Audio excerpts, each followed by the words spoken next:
बिस्मिल्लाहिर्रहमानिर्रहीम, अस्सलाम वालेकुम। आज आपके लिए एक न्यू स्लाइड लेके आए हैं जो कि English with kids at home के नाम है। तो बहुत सारे मदर्स ऐसे हैं, बहुत सारे फादर्स ऐसे हैं जो कि अपनी प्रोफेशनल लाइफ में इतने बिजी हो चुके हैं और साथ साथ उनकी ये ख्वाहिश भी होती है कि हम अपनी बेसिक इंग्लिश इंप्रूव करना चाहते हैं। तो आज आपके साथ में एक ऐसा तरीका, एक ऐसा टिप समझ ले शेयर करूँगा जिससे न सिर्फ आप अपनी इंग्लिश को इम्प्रूव कर सकते हैं बल्कि आप अपने बच्चों की इंग्लिश को भी इम्प्रूव कर सकते हैं। और दूसरे अल्फाज में हम ये कह सकते हैं कि न सिर्फ आप अपने बच्चों की बल्कि आप अपनी बेसिक इंग्लिश को भी इम्प्रूव कर सकते हैं। तो यहाँ पे आप देखें कि एक घर में फादर है और मदर है, इफ़ बोथ आर एजुकेटेड, तो वो अगर दोनों ही आपस में छोटे छोटे सेंटेंसेस या छोटे छोटे वर्ड्स जो हैं वो बोलेंगे तो वो अपनी इंग्लिश को और अपने बच्चों की इंग्लिश को इम्प्रूव कर सकते हैं। अगर यही मदर और फादर जो इंग्लिश के अंदर टूटी फूटी इंग्लिश के अंदर या उर्दू का सेंटेंस बोलते हैं उसके अंदर कोई एक आध वर्ड इंग्लिश का बोलते हैं और वो अपने आप में कम्युनिकेट करते हैं और वही चीज़ें वो अपने बच्चों के साथ जो है वो कम्युनिकेट करते हैं, फादर मदर के साथ और मदर और फादर दोनों जो हैं वो अपने किड्स के साथ जो है वो कम्युनिकेट करते हैं, तो definitely their kids will improve the basics of English. तो आज चलते हैं कि यहाँ पे आप अगर बच्चा है, आप उसके साथ इंग्लिश में कम्युनिकेट करते हैं तो उससे उसकी न सिर्फ लिसनिंग स्किल्स इंप्रूव होंगी बल्कि उसके साथ उसकी स्पोकन इंग्लिश जो है वो भी इंप्रूव होगी। स्पोकन इंग्लिश के साथ साथ उसके अंदर जो है वो डेफिनेटली कॉन्फिडेंस जो है वो भी जो लेवल है वो बूस्ट अप होगा, कॉन्फिडेंस जो है वो भी इसमें आएगा, कॉम्प्रीहेंशन स्किल्स उसकी इंप्रूव होगी, अंडरस्टैंडिंग स्किल्स इंप्रूव होगी, कम्युनिकेशन स्किल्स इंप्रूव होगी और इसके साथ साथ प्रेजेंटेशन स्किल्स इंप्रूव होगी, जो कि आजकल के दौर के अंदर बहुत इंपॉर्टेंट है, बहुत लाजमी है कि वो बंदा जो बहुत ज़्यादा पढ़ा लिखा है लेकिन उसकी कम्युनिकेशन या प्रेजेंटेशन स्किल्स अगर निल हैं या ज़ीरो हैं तो he can not get success. अब चलते हैं वो कौन से सेंटेंसेस हैं जो हम अपने कॉन्फिडेंस को भी इंप्रूव करें, हम अपने बच्चों के कॉन्फिडेंस को भी इंप्रूव करें, हम अपने बच्चों को जो है अकेडमीज़ में या मुख्तलिफ सेंटर्स में भेजने की बजाय हम घर में खुद अपने कॉन्फिडेंस को बेहतर करते करते बच्चों के अंदर कॉन्फिडेंस भी लेके आएँ। हम सारे छोटे छोटे वर्ड्स को जानते हैं, छोटे छोटे सेंटेंसेस को जानते हैं, तो क्यों ना हम अपने बच्चों के साथ जो है वो ये अपने सेंटेंसेस जो है कम्युनिकेट करके उनकी और अपनी बेसिक इंग्लिश को इम्प्रूव कर सकें। What is the use?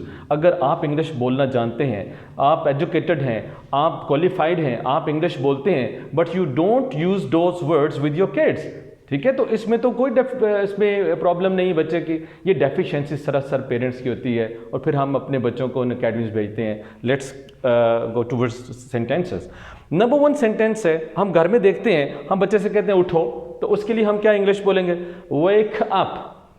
Number 2, brush your teeth. Number 3, wash your face.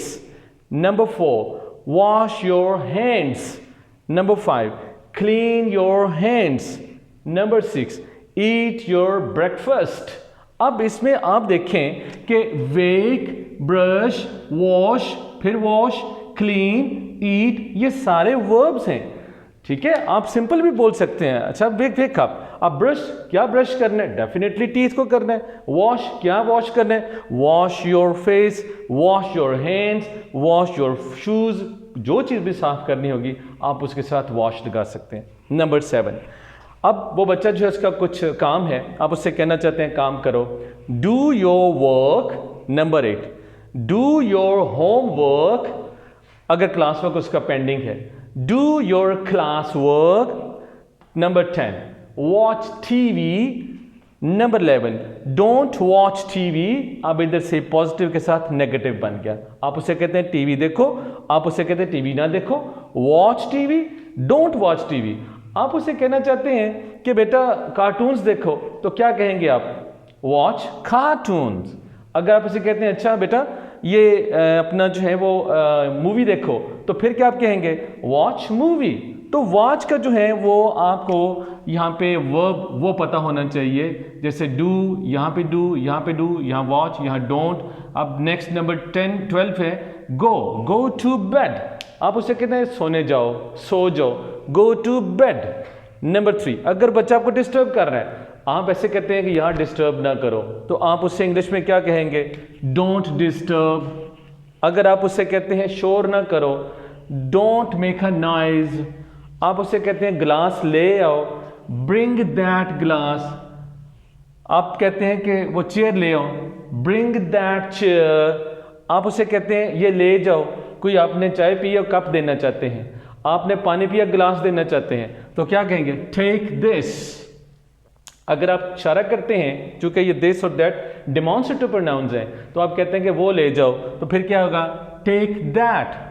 आप बच्चों को कहते हैं कि गाड़ी आ गई है स्कूल की, जल्दी करो, तो जल्दी को हम क्या कहेंगे? Hurry up.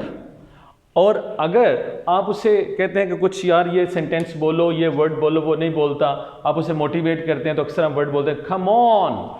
ठीक है, उसके लिए हम बोलेंगे कम ऑन। कम का ई और ऑन का ओ हम मिला देंगे तो एक वर्ड बना देंगे, कम ऑन। तो ये सिंपल सेंटेंसेस हैं ऑडियंस कि जो हम जानते हैं, मदर्स जानती हैं, फादर्स जानते हैं, और इसमें mothers can play very important role कि मदर्स जो हैं वो छुट्टी के बाद घर में होती बच्चों के साथ, they can speak these sentences, they can communicate these sentences, these simple sentences, और they can improve their spoken as well as the spoken of their kids. I hope कि आप ये छोटे छोटे सेंटेंसेस आपको पसंद आएंगे, आप इनको यूटिलाइज करें, आप अपने बच्चों के साथ इन्हें बोलें, तो definitely after 1 month you will see a big change. Thank you very much.